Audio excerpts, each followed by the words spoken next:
Que la grâce de cette émission, que la grâce de notre esprit soit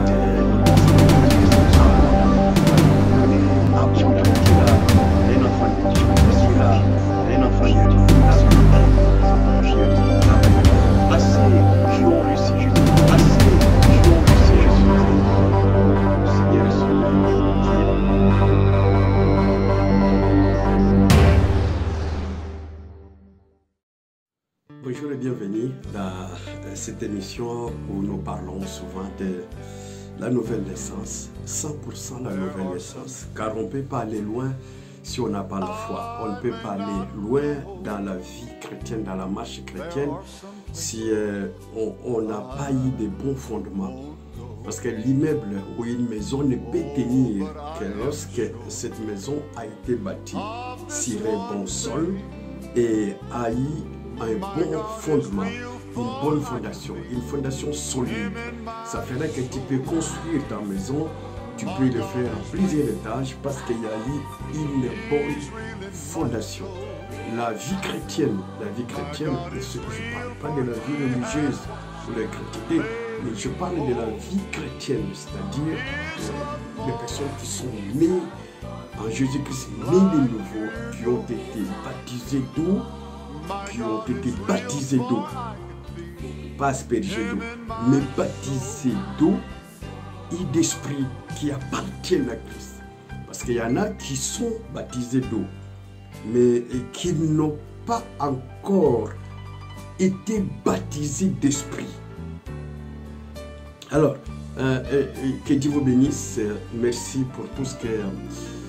pour vos commentaires lorsque vous regardez nos vidéos. Merci, ça nous encourage pour faire cet exercice encore une fois de plus. Nous faisons tout pour que chacun de nous soit béni, pour que chacun de nous ne rate pas l'enlèvement. Ne rate pas l'enlèvement. Ne restez pas ignorant parce qu'aujourd'hui tout le monde veut parler que des richesses, ne veut parler que de la délivrance. Or, on ne peut pas aller dans la délivrance sans passer par la croix. On doit toujours aller dans la croix. Aller à la croix, vomir. D'abord, accepter Jésus-Christ. Aller à la croix, vomir tout ce qu'on connaît, tout ce qu'on avait reçu. N'est-ce pas, Christ a dit, venez à moi, vous tous qui êtes fatigués et chargés, je vous donnerai du repos. Ce n'est pas de cette façon où aujourd'hui tout le monde, si tu allumes ton téléphone, tu vas voir que partout il y a des lives, on nous parle plus de délivrance que de nous annoncer la parole de la vérité. Alors, dans nos vidéos précédentes, on a parlé de la foi. Pas seulement la foi, mais de celui, après avoir entendu la parole du salut, la parole, l'évangile, réalisons l'évangile de ton salut. Parce que il faut lire ça, il faut qu'on lise ça. Éphésiens chapitre 1er, on lit le verset 13. Parce que la bonne nouvelle ici, comment devenir enfant de Dieu? On a parlé comment on devient enfant de Dieu. Il faut passer, croire d'abord à Christ, tu crois au Fils de Dieu. On ne croit pas au nom du Père, du Fils et du Saint-Esprit, non. On ne croit pas en Dieu le Père, on croit au Fils de Dieu, parce que car Dieu a tant aimé le monde, Dieu a tant aimé le monde qu'il a donné son Fils. Ce n'est pas lui-même qui est venu, ce n'est pas le Père qui s'est livré à la croix, mais son Fils. Le salut et le pardon du péché s'obtient au nom du Fils, au nom de Jésus-Christ. Alors, ici, avant même de croire, parce que je disais que la foi vient de ce qu'on entend. Et ce qu'on entend ne peut venir que de la parole de Christ, de la parole de Dieu, comme on dit, comme dit la Bible, de la parole de Dieu. Or, avant d'entendre, il faut qu'on te prêche d'abord, il faut qu'on te parle d'abord, avant de croire. Si on t'a rien parlé, vous Éphésiens, en disant, chapitre 1, verset 13. En lui, vous aussi, je parlais de vous, vous aussi, moi aussi, après avoir entendu, voilà, après avoir entendu, on entend quoi la parole? On ne peut même pas entendre la parole s'il n'y a personne qui prêche. Vous voyez, c'est la personne qui annonce la parole. Dieu a envoyé ces hommes, ces femmes qui annoncent l'évangile, qui parlent, qui témoignent de Jésus-Christ auprès des autres, auprès de ceux qui n'ont pas encore entendu. Auprès de ceux qui n'ont pas encore entendu cette parole. Lorsqu'ils entendent cette parole, ils acceptent la parole de Dieu. C'est l'évangile de leur salut. En lui, vous aussi, après avoir entendu, en lui, toi aussi, après avoir entendu la parole de la vérité, comme je suis en train de le dire aujourd'hui, il dit, l'évangile de votre salut, en lui, vous avez cru et vous avez été scellés du Saint-Esprit qui avait été promis, lequel était gage de notre héritage pour la rédemption de ce que Dieu s'est acquis pour célébrer sa gloire. Voilà. Donc, d'abord, vous entendez la parole de l'évangile. Dieu a tant aimé le monde. Dieu t'a tant aimé. Toi, Florent, Dieu t'a aimé. Toi, Myriam, Dieu t'a aimé. Toi, Koulibaly, Dieu t'a aimé, qu'il a donné son fils afin que toi, Koulibaly, tu crois en lui. Mariam, tu crois en lui. Idriss, tu crois en lui pour que tu sois sauvé, que tu aies la vie éternelle. Celui qui croit au Fils a la vie éternelle. Celui qui a le Fils a la vie éternelle. Celui qui ne croit pas au Fils n'aura pas la vie, mais la colère de Dieu va demeurer sur lui. Et après, tu as entendu, qu'est-ce que tu vas faire après? Tu dois maintenant faire comme dit l'apôtre Paul à son épître, Romains chapitre 10, comme je disais l'autre fois, chapitre 10, versets 8 et 10, 9, 8, 9, 10, 11. Qu'est-ce qu'il est dit? Alors, lisons ça ensemble. Il est dit ceci. Que dit-elle donc?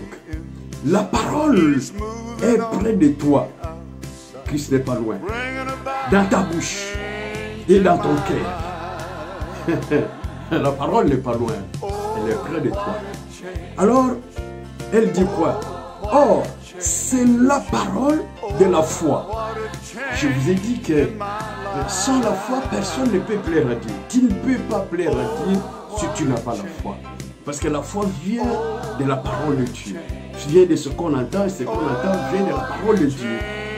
Ou la parole de Christ. Et que nous prêchons, c'est la parole de foi que nous prêchons, comme je suis en train de le dire maintenant. Tu ne dois pas voir comme les autres, avant de prier, il lui faut des cris comme ça. Non, nous, c'est la foi. La foi. Dieu nous donne la foi. Parce que le juste vit par la foi. C'est la foi. Dieu aime bien la foi. C'est lui qui consomme notre foi. Si tu as la foi, là tu plais à Dieu. Si tu n'as pas la foi, tu ne peux pas plaire à Dieu. Alors écoute, c'est la parole de la foi.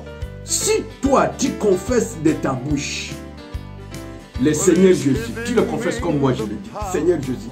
Parce qu'il y en a qui n'arrivent pas à confesser le nom de Jésus. À parler du nom de Jésus comme il faut. Si tu confesses de ta bouche le Seigneur Jésus, et si tu crois, ça c'est l'apôtre Paul qui parle, c'est pas moi. Si tu crois dans ton cœur que Dieu l'a ressuscité des morts, tu seras sauvé. Car c'est en croyant du cœur qu'on parvient à la justice et c'est en confessant de la bouche qu'on parvient au salut. Selon ce que dit l'Écriture, qui comprend lui ne sera point confus. Dieu n'abandonne personne. Dieu n'abandonne pas les justes. Tous ceux qui croient en son nom, tous ceux qui font confiance en son Fils, Dieu ne les laissera jamais dans la confusion. Jamais. En aucun cas. Le Seigneur l'Éternel, le juste juge, Adonai, Yahweh, Elohim, laisser un juste abandonné. Non. Non. Et lorsque tu passes par cette étape ici, d'entendre. Parce que d'abord, il faut entendre pour devenir enfant de Dieu. Il faut d'abord qu'on te parle de Christ, des choses que tu ne connais pas. On te parle que Christ est mort pour toi. Il a supporté tout pour toi. Il est mort pour tes péchés. Tu dis, ah bon? Il faut d'abord réaliser que tu es un pécheur. Que tel que nous sommes là, nous sommes des pécheurs. Peu importe la place que tu as dans ton église ou dans ta religion. ne sois pas aveuglé, ne sois pas aveuglé. Si tu n'es pas passé par cette étape de la nouvelle naissance, si tu n'es pas passé d'abord à entendre la parole de Dieu, et tu as crié, tu as confessé Jésus-Christ, tu l'as accepté dans ton cœur, tu l'as confessé dans ta bouche, tu n'es pas encore sauvé. Tu n'es pas encore sauvé. Tu peux être adorateur comme aujourd'hui, tout le monde est devenu adorateur. Dans nos assemblées, tout le monde est devenu adorateur. Tout le monde veut devenir adorateur. Comme tout le monde dans le monde est devenu motivateur. C'est comme ça le monde. Donc, les gens qui n'ont pas vraiment l'identité comme il faut se positionnent à tout moment. Le vent va amène ici, ils vont là-bas. Si on parle aujourd'hui, c'est les adorateurs. Tout le monde devient adorateur. Lui aussi devient adorateur. Et demain motivateur, demain ceci, demain libérateur. Donc, ça sert à rien. Reste positionné dans ton identité. Alors, si tu n'es pas passé par ces étapes ici, tu n'es pas encore sauvé. Je vous le dis. Tu peux avoir un titre dans les assemblées où on peut te mettre là où tu es, même prédicateur. Être prédicateur, être qui, mais si tu n'es pas passé par ces étapes, mon frère, ma soeur, sache que tu n'es pas sauvé. Tu n'es pas sauvé, je vous le dis, tu n'es pas sauvé. Je le dis, à notre honte, tu n'es pas sauvé. Parce qu'on a des prédicateurs aujourd'hui qui ne sont même pas nés de nouveau. Mais on le voit en train de conduire le peuple. C'est comme un aveugle qui conduit les aveugles. La suite, vous savez la suite. Alors, en passant par ça, et maintenant, la question sera ceci. J'ai entendu et j'ai écrit, mais qu'est-ce que je dois faire? Ah, c'est comme au jour de la Pentecôte, lorsque l'apôtre Pierre parlait, lorsqu'ils ont été baptisés du Saint-Esprit, les flammes de feu, et ils sont sortis, et ce jour-là, Jérusalem, c'était la fête de la Pentecôte. Alors, et ils commençaient à parler de l'évangile, ils ont témoigné Jésus. Lorsque Pierre parlait, Actes chapitre 2, nous commençons par là, parce que tu vas te poser la question, mais bon, j'ai écrit, mais qu'est-ce que je dois faire? Mais, bon, je fais quoi maintenant? La question, c'est tout le monde qui la pose. C'est tout le monde qui la pose. Nous avons rencontré des gens qui voulaient savoir plus tout ce que nous disons. Et chapitre 2, on commence au verset 37. Qu'est-ce que l'apôtre Pierre a répondu? Quand Pierre a parlé, convertissez-vous, répentez-vous. Alors, les gens ont demandé à Pierre, qu'est-ce que nous allons faire? Verset 37. Après avoir entendu ce discours, ils eurent le cœur vivement touché. Et ils dirent à Pierre et aux autres apôtres, hommes frères, que ferons-nous? Voilà, c'est ça la question. Si le cœur est touché par l'évangile, on se pose toujours la question, on ne sait plus devant l'évangile, on ne sait plus devant la parole du Seigneur. Ça, c'est pas seulement, c'est pas devant la délivrance où tu tombes, parce qu'il y a eu le débat pour ça. Mais d'abord, c'est le salut qui est très très important. Alors, qu'est-ce que Pierre répond maintenant? Pierre, reprenant la parole, leur dit ceci, verset 38. Repentez-vous, vous voyez, on commence par là. C'est pas aller chercher la délivrance. Non, l'apôtre Pierre n'a pas commencé à leur dire allez chercher la délivrance. Il a dit ceci, repentez-vous et que chacun de vous soit baptisé au nom. Dans ta Bible, il est écrit quoi? Au nom du Père, du Fils et du Saint-Esprit? Non, il a dit que chacun de vous, repentez-vous d'abord, et que chacun de vous soit baptisé au nom de Jésus-Christ. Pourquoi? À cause du pardon de vos péchés. Parce que les péchés ne se pardonnent qu'au nom de Jésus-Christ. Ce n'est pas au nom du Père, du Fils et du Saint-Esprit. Je vous disais, ce n'est pas le Saint-Esprit qui était à la croix. Ce n'est pas le Père qui était à la croix. Ce n'est pas le Père qui est venu. Non, c'est le Fils. Le Fils. Au nom de Jésus-Christ, à cause du pardon de vos péchés, et vous recevrez les dons du Saint-Esprit. Voilà les démarches qu'on doit faire. La démarche qu'on doit faire pour devenir vraiment enfant de Dieu et appartenir à la communauté ou à la famille de Dieu, à la famille royale. À la famille royale, à la lignée royale. Car recevoir les dons du Saint-Esprit. Car la promesse est pour vous, pour vos enfants. Et pour tous ceux qui sont au loin, à un aussi grand nombre que le Seigneur notre Dieu les appellera, comme toi aussi. Le Seigneur t'appelle, il m'a appelé aussi de loin. On n'était pas à Jérusalem, on n'était pas au temps des apôtres. Mais aujourd'hui, c'est notre temps. Nous vous amenons aussi la parole ici sur ce plateau pour que chacun de nous puisse entendre parler de cet évangile.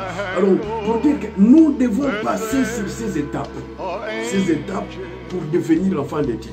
Je donne souvent l'exemple ici, par exemple, comme nous sommes en France. Moi, je suis né en Afrique, je suis congolais d'origine. Je suis arrivé en France. Pour que je sois naturalisé, devenir français, obtenir la nationalité française, il y a des formulaires à remplir. Ce n'est pas automatique. Moi, j'ai fait 10 ans, 15 ans, 16 ans, je deviens automatiquement français. Non, non, non, non, ça ne se passe jamais comme ça. Il y a des formulaires à remplir pour devenir citoyen français. C'est pareil aussi, pour devenir un enfant de Dieu, il y a des formulaires, il y a des démarches à suivre. Il y a des démarches à suivre, il y a des démarches à suivre. Ce n'est pas automatique. C'est pas automatique que tu sois fils du pasteur ou fille du pasteur, qui d'apôtre, le bishop, archbishop. C'est pas automatique. Tu dois entamer des démarches. Alors ici, c'est la conversion et la repentance. Comme Jean-Baptiste disait, les gens qui venaient auprès de lui, on en parlera plus tard, les gens qui venaient auprès de lui pour se faire baptiser. Vous voyez? Actes chapitre 3, verset 19 dit ceci encore. C'est toujours ça. Ne parlez pas de délivrance. Repentez-vous, verset 19. Repentez-vous donc et convertissez-vous pour que vos péchés soient effacés. Pour que vos péchés soient effacés. Vos péchés soient effacés. Donc, nous devons passer par toutes les étapes possibles pour devenir enfants de Dieu, pour appartenir à Dieu. Toutes les étapes possibles. Toutes les étapes possibles. D'abord, écouter la parole du Seigneur, avoir la foi, parce que la foi, c'est un élément fondamental dans la marche avec Dieu, dans la vie chrétienne. Fondamental pour ton salut. Pour ton salut. Avoir la foi. Et quand tu as la foi, tu confesses de ta bouche le Seigneur Jésus-Christ. Tu crois de ton cœur que Dieu l'a ressuscité des morts et tu seras sauvé. Si tu ne passes pas par ce genre d'étape, tu ne seras pas sauvé, peu importe le nombre d'années que tu auras dans ton église. Tu seras juste quelqu'un, Ramassi, qui accompagne les autres. Tu ne sais pas pourquoi tu es là. Tu ne sais pas. Oh, la repentance, ici, quand tu as entendu toutes ces choses, et tu réalises que je suis pécheur, tout ce que ma vie n'est pas agréable devant le Seigneur. C'est pas la morale, c'est pas la morale, la vie chrétienne, c'est pas la morale, c'est pas la chrétienté, c'est pas la morale, c'est pas la chrétienté. Ça, c'est une autre expérience qu'on doit avoir avec le Seigneur. Tu réalises que ma vie n'est pas bonne. J'ai entendu la parole, j'ai entendu le monde qu'il a donné son fils unique, j'ai entendu Myriam qu'il a donné son fils unique, afin que Myriam croit en lui. Vous voyez, pour être sauvé. Et là, tu passes par la repentance sincère. Jean, quand il a vu des gens venir vers lui, quand il a annoncé la repentance, sa repentance à lui, parce qu'à cause de son baptême, les gens venaient et il a vu aussi des Sadducéens, des pharisiens venir. Il s'est crié, race de vipères, qui vous a dit de fuir la colère à venir. Voilà. La colère à venir. Parce que nous aussi, nous croyons en Jésus-Christ. Je vous disais dans l'autre, la ligne de aujourd'hui, la France demande à ses ressortissants de quitter le sol afghan. C'est-à-dire, après cela, il y a des choses qui vont arriver. Et nous aussi, le Seigneur prépare un peuple pour lui, pour l'épargner d'abord, pour prendre son peuple, l'amener quelque part avant de détruire cette terre, avant d'amener son jugement sur la terre. C'est pourquoi tu dois aussi, comme moi, accepter Jésus-Christ, les dons de Dieu, les dons qui est venu du ciel, qui est descendu du ciel pour toi et moi, qui a pris notre place. Qui a pris notre place en tant que des pécheurs. Au lieu que nous soyons condamnés, il s'est substitué. il s'est substitué à notre place. Il a pris notre place, il a pris ta place, il a pris ma place. Il a porté nos péchés, nos maladies. Tout ce qui était sur nous, il a amené. Le Seigneur disait, venez à moi, vous tous qui êtes fatigués, chargés, et je vous donnerai du repos. C'est ce repos-là que nous sommes rentrés. Quand tu as reçu Jésus-Christ, tu es rentré dans le repos, ton sabbat. Ce n'est pas le Shabbat des Juifs, mais nous sommes rentrés dans notre repos en Jésus-Christ. Nous sommes dans le repos de nos âmes. Quand il voyait les gens venir comme ça, il leur parlait, qui vous a dit de fuir la colère à venir, qui vous a appris à fuir la colère à venir. Et qu'est-ce qu'il voulait? Il voulait que dans son baptême, son évangile de la repentance, quand il annonçait la repentance et la conversion, il voulait que les gens vraiment fassent une bonne repentance. Parce que le fruit de la repentance, c'est quoi? La conséquence, c'est quoi? C'est produire des fruits dignes. Donc, une bonne conversion. Une bonne conversion, une bonne repentance fera de toi quelqu'un qui va marcher longtemps devant le Seigneur. Peu importe le haut et le bas, peu importe le vent, le coup que tu peux recevoir. Comme tu as bâti ta maison sur le sol vrai et une bonne fondation, tu n'auras peur de rien. Que Katrina arrive, que d'autres tempêtes, n'importe quel genre de tempête, tu sais que ta maison est bien bâtie. Est bien bâtie et à un bon endroit. Tu ne vas pas construire sur le sable. Tu vois? Et tu vas dormir tranquillement. Tranquillement, tu n'auras peur de rien. C'est ça notre marche chrétienne. Nous avons pleinement confiance à Dieu parce que nous sommes passés par toutes ces étapes. La repentance va nous accompagner tous les jours de notre marche. La conversion, ça se fait une fois. Mais la repentance, c'est tous les jours de notre marche. Mais il faut bien la faire dès le départ. C'est repentir sincèrement. Renoncement. La conversion, c'est quand tu parlais, par exemple, tu partais tout droit. Et là, tu trouves les faits et les dangers. Tu fais les détours. Tac, tu prends un autre chemin. Là, tu changes la direction. Ça, tu t'es converti, tu changes les choses. Et tu te répands de tout ce que tu faisais. Tu te répands de la mauvaise vie. Tu te répands. C'est pourquoi on parle ici de renoncement. Le renoncement des œuvres des ténèbres.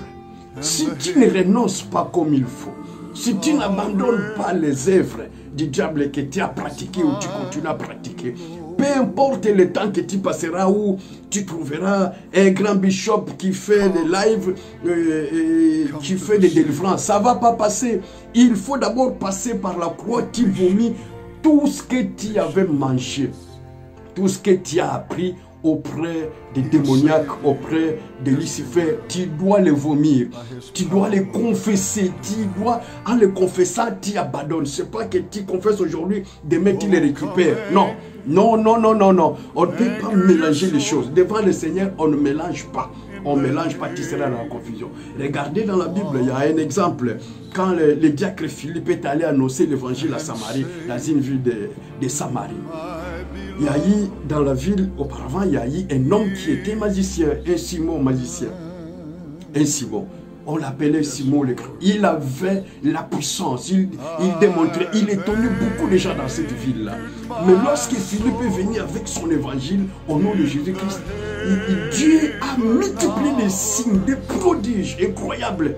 Alors les gens se convertissaient. Même lui, Simon le magicien, a regardé, il a dit, mais moi je fais des choses, mais ce qui se passe avec Philippe, c'est plus que ce que je connais. Alors, il a fait semblant de se convertir. Il est allé même dans les eaux de baptême.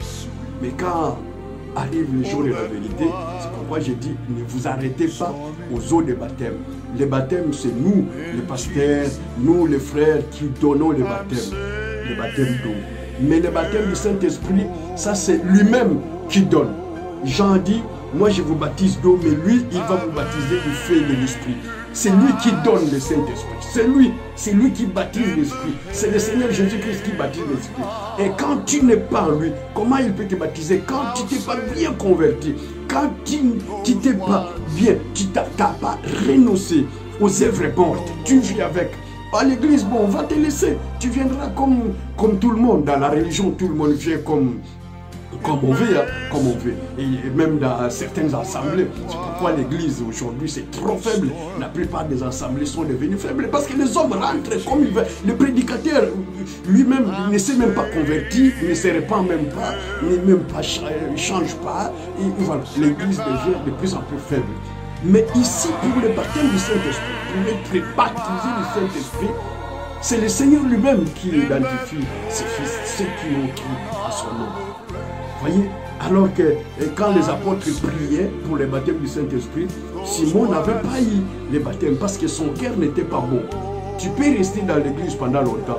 Si ton cœur n'est pas bon, tant pis pour toi. C'est malheureux. Il faut se convertir, il faut se repentir, renoncer aux œuvres des ténèbres. C'est ça le point le plus culminant pour devenir enfant de Dieu, pour appartenir à Dieu. Il faut se renoncer. Il y en a qui n'aiment pas renoncer. Il y en a qui n'aiment pas abandonner ce qu'ils ont pratiqué. Ils viennent à l'église, ils croient que Dieu va leur donner ce qu'ils demandent et ils retournent, continuent. Par exemple, si quelqu'un, une femme était prostituée, et elle croit que elle n'abandonne pas la prostitution, mais elle vient à l'église recevoir les choses de Dieu et elle retourne là-bas, elle va continuer à faire la prostitution. Non, non, non, non, non, moi je ne crois pas à ça. Non, non, non, non et non, non et non. Donc, le point culminant de notre marche, pour mieux continuer, pour mieux marcher avec le Seigneur, c'est d'abord la repentance, la conversion, le renoncement aux œuvres mortes. Le renoncement, c'est ce point-là. C'est ce point-là. Nous avons plusieurs habits dans les églises aujourd'hui. Je ne dirais pas dans le corps de Christ. Non, dans le corps de Christ, il n'y a pas de bêtises. Il n'y a pas de bêtises dans le corps de Christ. Dans le corps de Christ, il n'y a pas de bêtises. Mais dans nos assemblées, je pourrais dire ça, dans nos assemblées. Parce que le corps de Christ, ce n'est pas ça. Non, ce n'est pas ça. Mais ce que nous voyons dans des assemblées, dans nos églises, tout ça, là, oui, nous voyons des crimes, nous voyons tout cela. Nous devons repartir au départ en disant, mais au commencement, qu'est-ce qui s'est passé? Est-ce que cet homme s'est converti? Il est fils de qui? D'où vient-il? C'est qui son père spirituel? C'est qui? Il vient d'où avant qu'il arrive ici avec sa Bible à prêcher? On saura son arbre généalogique et on comprendra que c'est de là. Si son père est comme ça, lui aussi il sera comme ça. Si son père était impudique, lui aussi serait impudique. Excusez-moi. Mais c'est le point culminant. Nous continuerons à parler sur le renoncement. Si tu ne renonces pas, si tu n'abandonnes pas la vieille vie, si tu ne renonces pas aux œuvres, si tu as encore les ficelles, tu portes encore les ficelles, tu portes des bagues magiques, tu portes des choses comme cela et tu viens même chercher Dieu. Vous croyez que le Seigneur va faire cela? Il n'y a pas d'accord entre les ténèbres et la lumière, entre le soleil et la nuit, entre le jour et la nuit. Il y a toujours une grande différence. Ou c'est le jour, ou c'est la nuit. Ou c'est la lumière, ou c'est les ténèbres. Alors, arrange-toi. Commence une bonne repentance, une bonne conversion, un bon renoncement aux œuvres mortes. Et ce que tu vomis, n'aille plus le chercher. Lorsque tu as vomi, tu as vomi. Ne retourne plus comme le chien qui, après avoir mangé, il va vomir. Après, il va faire un petit tour et il revient encore pour manger ce qu'il avait vomi. C'est dégueulasse. Ne le fais plus. Abandonne tout. Abandonne tout et comme ça, Dieu sera avec toi. Aujourd'hui, on arrête un peu là. On va continuer concernant les renoncements et l'abandon, le changement total. Ça passe par ici. Soyez bénis.